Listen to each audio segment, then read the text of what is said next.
Hi, this is David with EV World News. We talk about electric vehicles, green energy, and the stock markets. I'm in studio today with our editor and founder, Bill Moore. How's it going, Bill? Going great, thank you. It's finally starting to get over this. We came up with a name for it. It's the 100-day cough. The So 100-day cough. I think I may 100-day have cough, had it that just last does year. not go away. Well, I wanted to get some things started, and this is something I was trying to show you the other day. We had Alex Lawrence from EV Auto on here a while back, Hmm. and he bought this really interesting. Well, he bought a CyberTruck, okay, and he had it Okay. wrapped. And so Okay. we're about there's Alex, so that's in his showroom. Right. And That's so out I'm in going to Salt Lake. play right out in Salt Lake City, and not really concerned about him talking.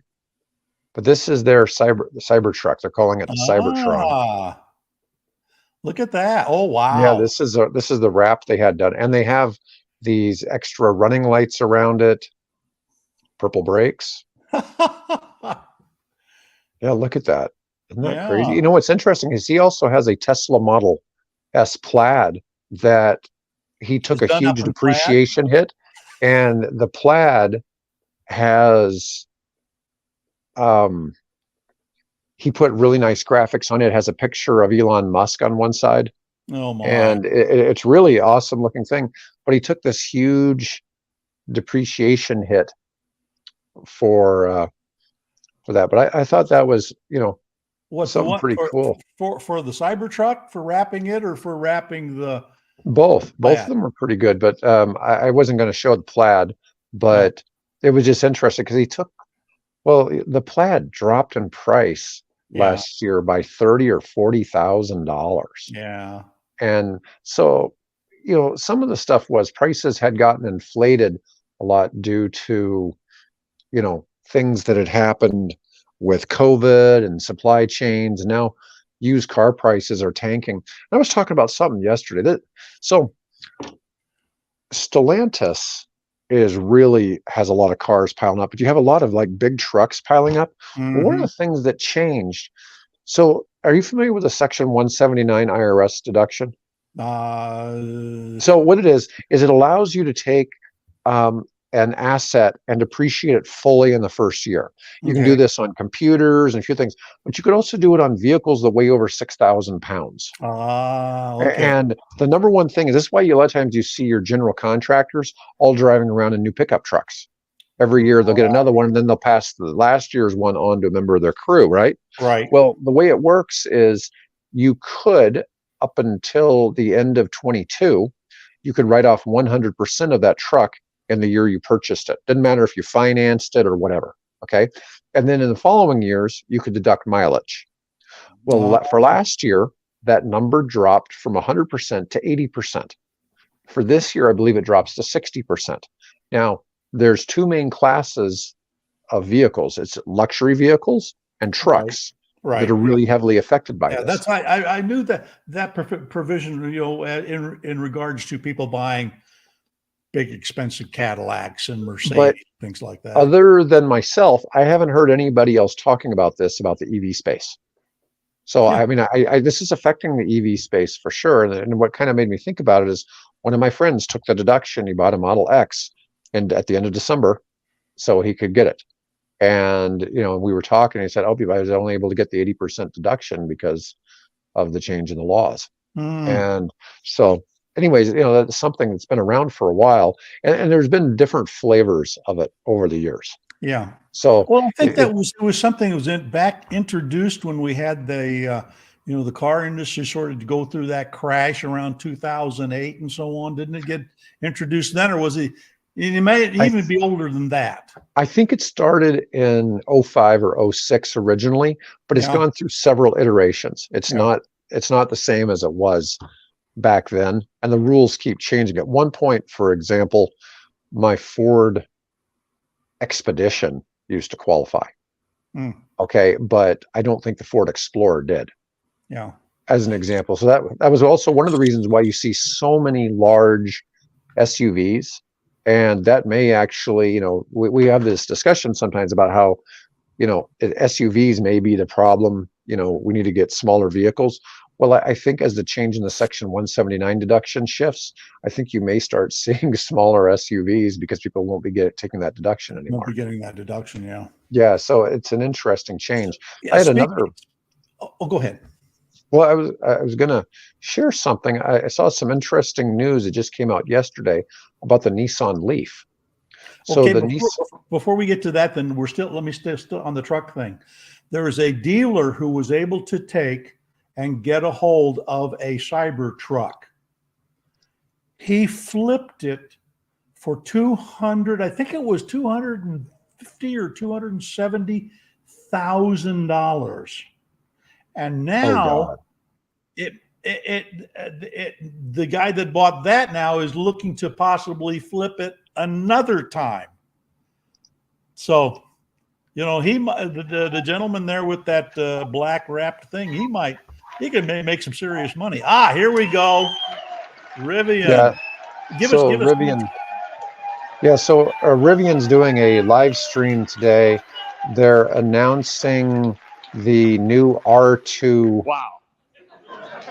I don't know if it's I'm just so going to be the excited to have all of SUV or you if it's going to here. be the SUV and the truck. This is a I don't moment either. that's been building What I've for seen so is long the for us, SUV. and to have so many friends, The family sort of support, sneak images. family It's support an that are SUV. here. So, It's like moving. I can But feel it in my anyways, I soul right can now. leave this So playing. thank you guys. But while We've got this a lot is to talk talking, about. I'm going to talk over it.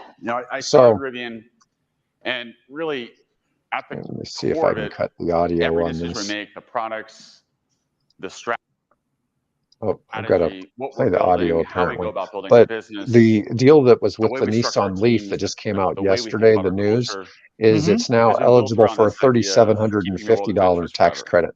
What's And interesting is the so much of Nissan that Leaf is made in the United States ties because into it's this made in world Smyrna, forever, Tennessee, this which is word outside of forever. Nashville. And forever And is an intimidating word. It's a word that anyways, means it's just kind of so many things. It's surprising hard to even because I capture what that think it's represents. still And when we look probably at that word, when eligible we think about for what we're building, what we're creating, the it extends beyond us. It the extends beyond $7,500. what we're doing today, what we're doing this month. Yeah. Oh, yeah, By and the way, I've neglected the chat. I've neglected the chat. We've had some chats, and when you say it looks really cool, I'm sure he was talking about the Cybertron. Yeah. By the way, the Nissan has canceled production of the Leaf in the UK. I saw that. Yeah. They were making them there. Yes, they were. Yeah, they were making them. Yeah, they were making them in Yeah. the UK. Their plant up in the Northeast, up near Newcastle in that area. So, yeah, they've just announced last week that they are no longer producing it.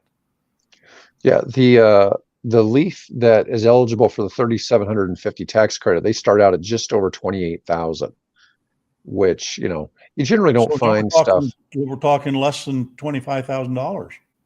Yeah, so that's a pretty decent price, I think. It's not as cheap as the Chevy Bolt should be when it comes back out again, because we were talking about getting that down to 18,500 because it's eligible for the $7,500 credit. Right. But Now that'll be anyways, a while off before we see that. So I also thought you might be pleased to know that the Fiat 500e is coming back to North America. yes. So I since you're a I Fiat have driver, one, and I Mhm. absolutely adore the car. I do wish, if I could someday afford to trade up to another EV, I'd think very seriously about getting the E again, because it's such a wonderful little car, and it has about twice the range that my car has. So I might be able to actually drive to Lincoln and back without having to charge. Oh, okay. What what is it? The 500e has a 149 range on the Right, yeah, smaller package. 149, and my EPA on mine is 84. So Okay. I was going to say the new Leaf is about 150 as well yeah, they're on the base comparable. model. Yeah. Oh, what do we got? We got something here on the video.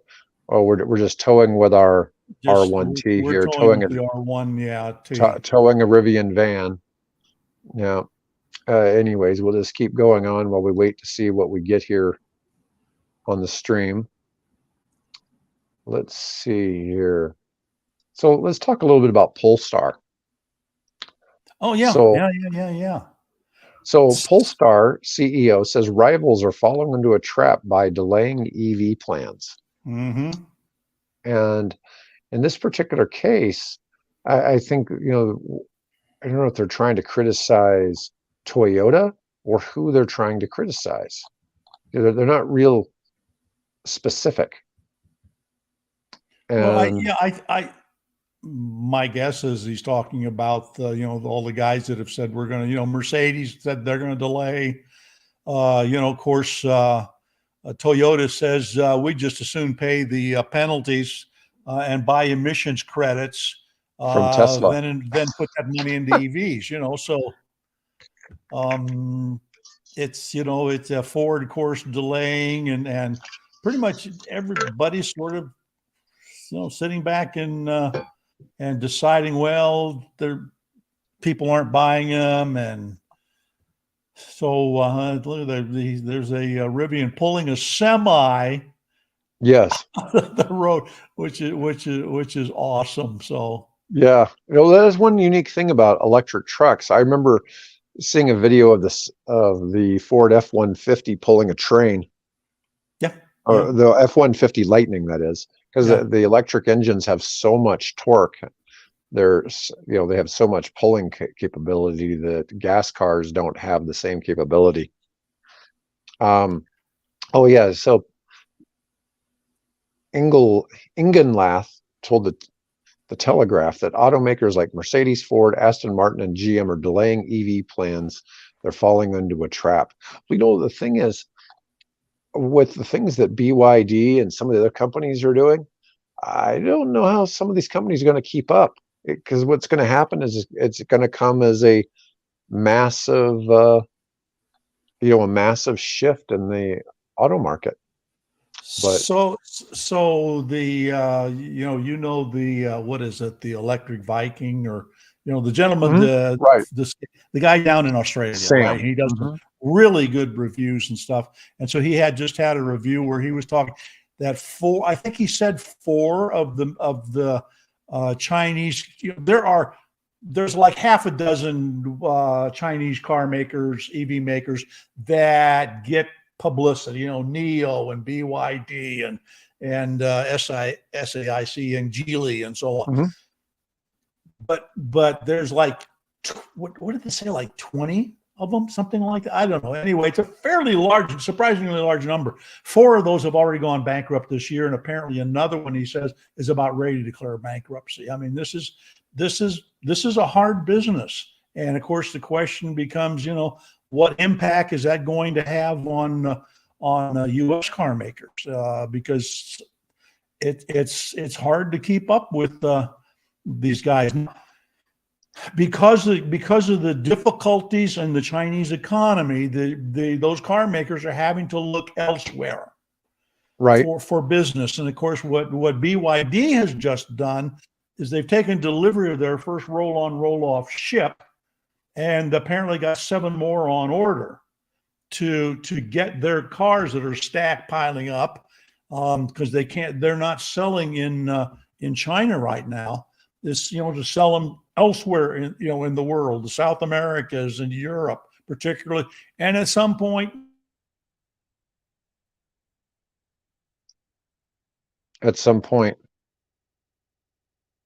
Oh, I'm losing Bill. Oh, looks like I lost Bill. So I'm going to go back to New York, from San Francisco to LA. Or if you don't have a garage, you need a way to charge your vehicles. So we're also building a high-speed charging network. We call it a Rivian Adventure Network. It's rapidly being built out. Within a few years, we'll have 600 of these charging locations, and it'll be an open network. So it'll be Rivian vehicles as well as non-Rivian vehicles. And beyond that, we, of course, integrate across the other third-party platforms. And importantly, in fact, this month, I'm less interested in listening to him talk, but he says Rivian's going to put out 600 of their own superchargers. Yeah. By the way, my laptop, or the application on here, the StreamYard crashed. So That's why I mine kind of was. It is carrying a lot because we have several people in the app, and then we also are streaming. So we're putting some pressures on the system. I guess we're testing it out. Yeah. Well, I'm killing some of the applications I had running on mine here just to free up some space on the processor. So my big topic today was EVs were 20% of new car sales worldwide last year.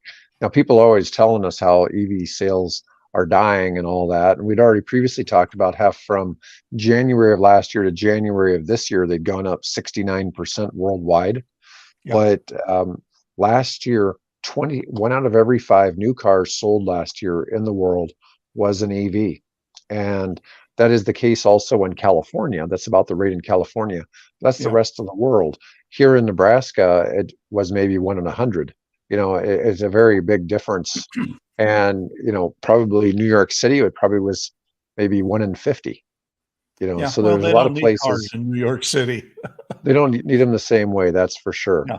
Yep. But anyways, I thought that was really interesting because you see all of these different things about how EVs aren't selling. We're always hearing that, and yet we get to that, and all of a sudden they still keep chugging along. And of course, we're hopeful here that this will help Rivian chug along. Let's see what we got here. I'm gonna turn the audio back on. Okay. Let's see, is this our R2? I really feel there should be a droid on the top, sticking his head out like they did on the X-Wing, to help control and do damage repair going along. I mean, it looks just like, I don't know if this is the different one or if this is the R1S or the R2. I mean, it looks exactly, it is the R2. It looks exactly like the other. From the spy photos that I've seen. Yeah, well, it's nice looking. The thing is, the Rivian, they look very much like a Range Rover, right? Here we go. I mean, they have that Range Rover looking front. There it is. Yep. Oh, there's a driver, and he has no hair. Or is he an AI driver? Oh no, he's real. Yeah, he's real. Yeah, now, what's cool. The deal? Supposedly, most of the Rivians are $70,000-$80,000. This is supposed to be under 50. Start up of about 48,000. Jeff and the team have done just an incredible job of being the driving force behind our products.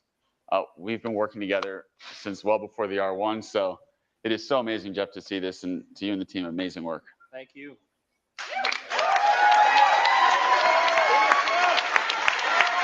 Oh, that's nice looking. So it is so awesome to show this. I've been waiting for this for a while.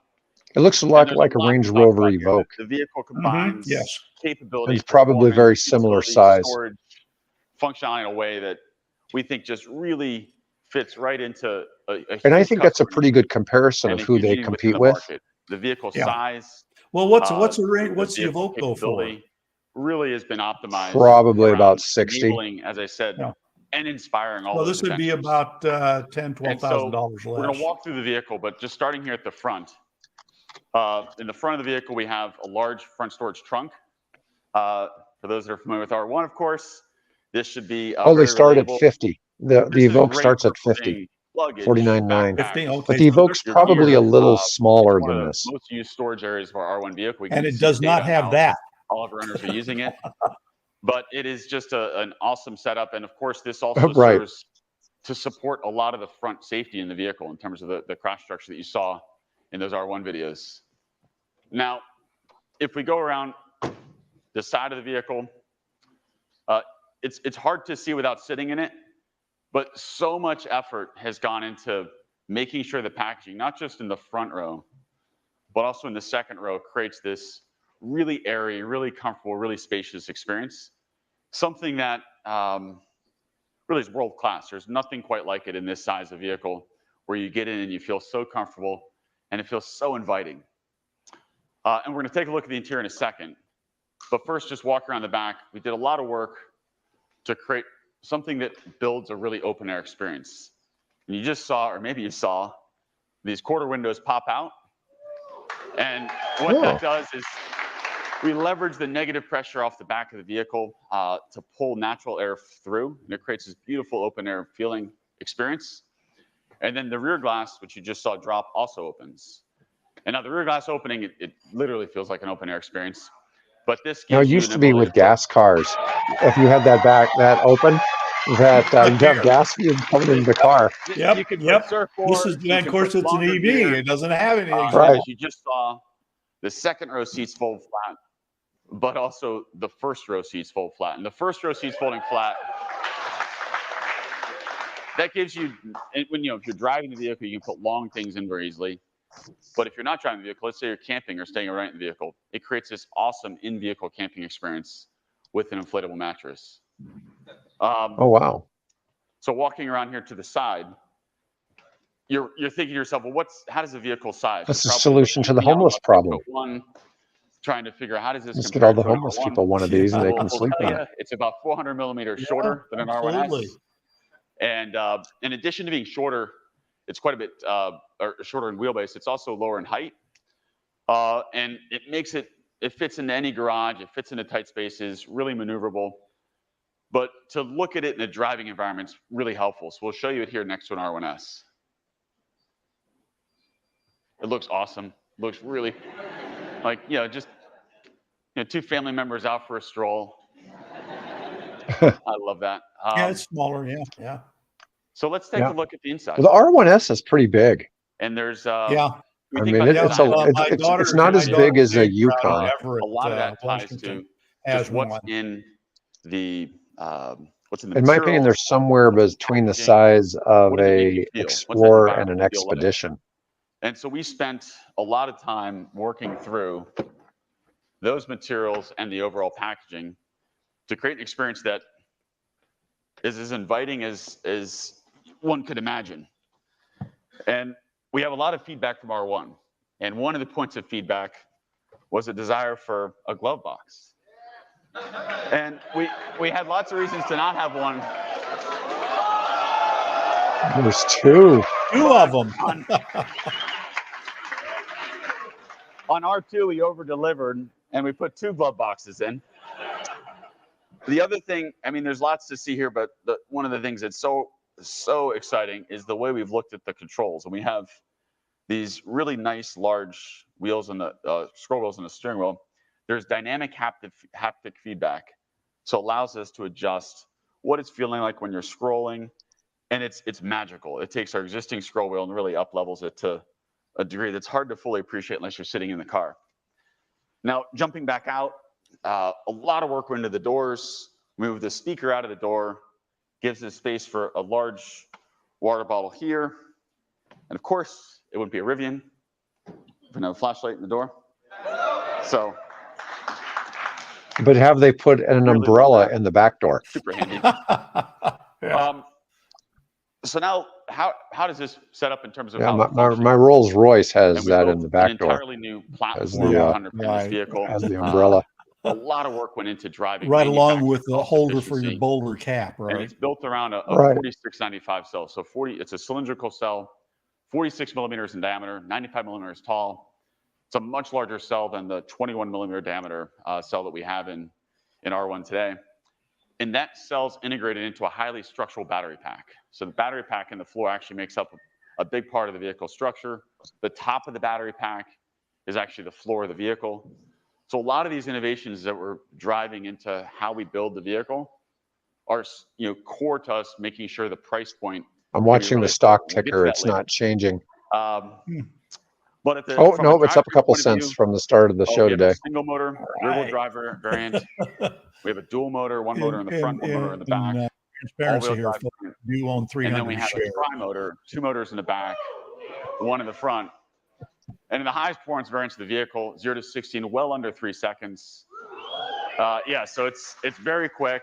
And then all those motor combinations can achieve over 300 miles in range. Nice.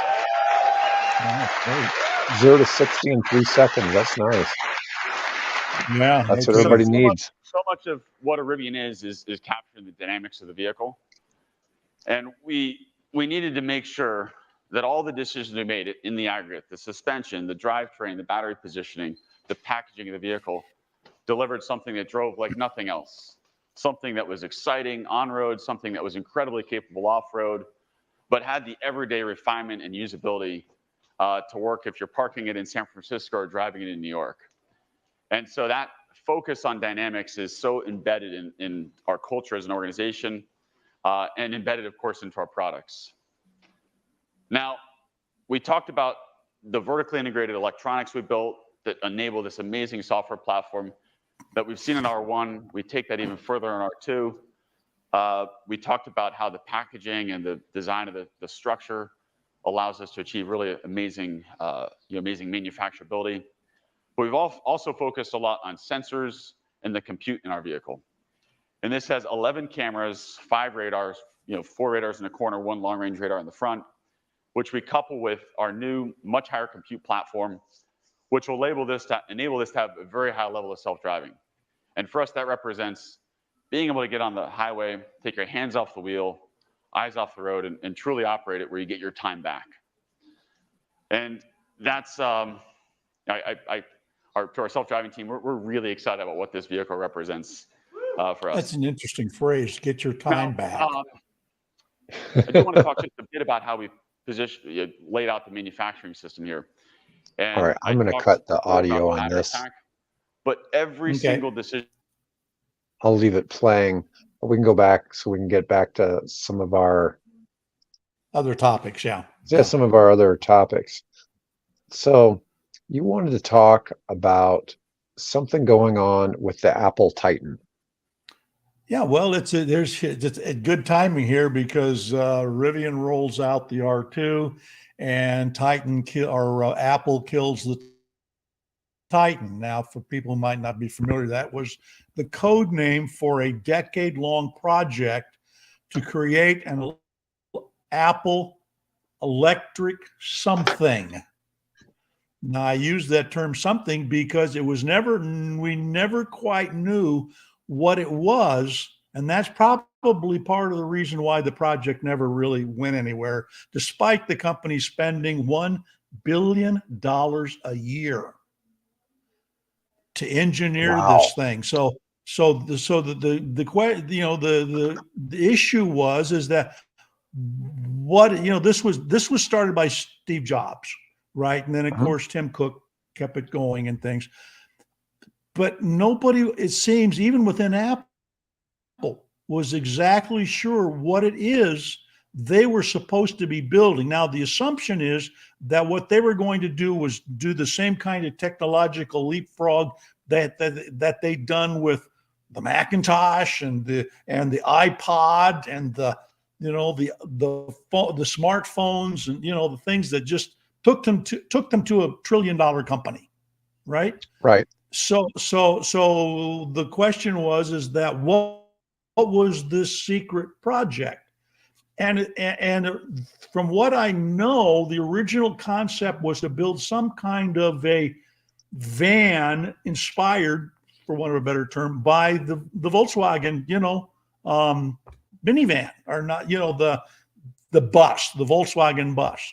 And of course, the idea was, the assumption was that Apple was going to take all of that programming know-how that they had. In fact, they even bought a track to do the testing on, that they were going to come up with a really state-of-the-art self-driving vehicle. But as you followed this project, it was on, it was off, it was on. They brought in, some guys, some seniors and engineers to work on it, and then they fired them, and they brought in others. So all along, the project apparently just seemed to lack any kind of a cohesive end game. And and of course, I think Elon Musk probably made one of the more astute observations. He said, whereas Tesla, if you're doing self-driving, whereas Tesla has been collecting literally billions of miles of driving data from all those cars that they've had on, where are they at? At least at least a million cars they've built, maybe more, more than that. So all these cars are out there. They're all collecting this data. They've done over 3 million. Yeah, 3 million. Okay. So all those cars are collecting data and sharing that, maybe unbeknownst or, tacit approval of the owners, collecting all that data. Whereas Apple had a few experimental vehicles running around on a closed loop, track, couldn't begin to collect anywhere near the data that they needed to build a safe autonomous driving system.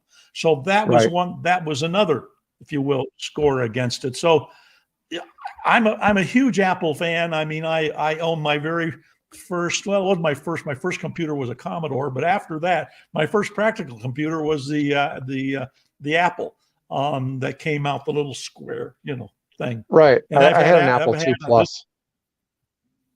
Yeah, well, yeah, there you go. So you were talking on my Apple. Right behind it is my my MacBook, and a lot of my research is done on an iPad. So I'm a confirmed Apple person. But I could never figure out, why would you want Apple, with all of the companies out there, with all the history and things, why would you want to build an electric car? Well, it's kind of interesting. I never understand it, and so there was an opinion piece in Fortune on Project Ike. Yeah. Pardon? Well, so there was an opinion piece in Fortune where they're thinking that Apple should go out now that Rivian's not worth as much. And mind you, since that show went on, we've gone from $11.42 to $11.97, and it keeps going. It's still going up. So it may break $12. It may break $12 today. You're making me a few more bucks as I sit here. No, I know. This is great. Anyways, but the theory is Apple should grab Rivian. The question is, will the right? And it's an interesting theory. I mean, they certainly could.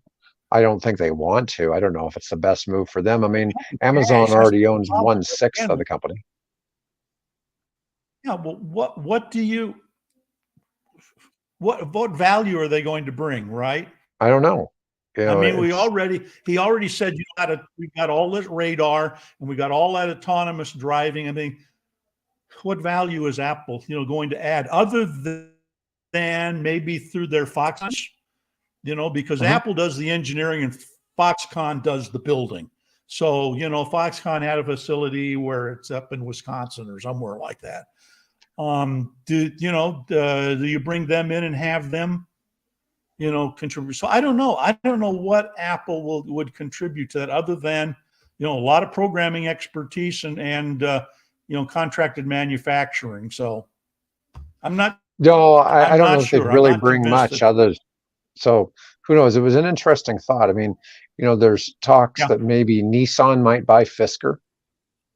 There's some discussions going on. Yeah, Fisker could use the help right now. They're in some serious problems. And interestingly enough, the folks that bought the original Karma has now rolled out, just this week, has now rolled out their new Karma. And I can't pronounce the name, Quiz or whatever it is, something like that. But they've rolled out a new pure electric car. But then again, as Elon says, it's easy to build a prototype. It's really hard to manufacture them. So. That's an interesting point, because I've always wondered, when you see, hey, we made one, can we make another? Yeah. Well, but anyways, Bill, we're out of time today, so we spent a fair amount of time on the Rivian release, but that was kind of cool. We hadn't done that before, so I liked it. I liked it because I wanted to see what would happen, and if it's driving the stock up, I'm good with that. Yeah, let's see where we end up here on the show. Oh, we're at 12:02, 12:03. It's still going up, man. You're making some big bucks there here. With 300 the podcast shares, is paying off. Right? No, I know. Well, you made. Now I'm waiting for Canoe to do that. There you Because go. I just bought 500 shares of Canoe at 8 cents. Oh, I better play the disclaimer. Right. Let's Play the see. disclaimer. So Yes. I mean, I've covered EV World for 26 years and never bought a stock. I, should have bought Tesla when I had the opportunity, but nope, because I wanted to maintain journalistic integrity. Well, I've sold out. The fact that we have professional stock pickers with Pro Trader Mike on Mondays and Adib on Fridays gives a lot of pressure to kind of see what's going on. I now officially have skin in the game. There you go. It's only $300, but right. No, I'm with you. Anyways, but everybody, thanks for watching today, and please comment and like the video, share it if you found it interesting. And anyways, I'll be back with Adib hopefully tomorrow. And otherwise, everybody have a great day.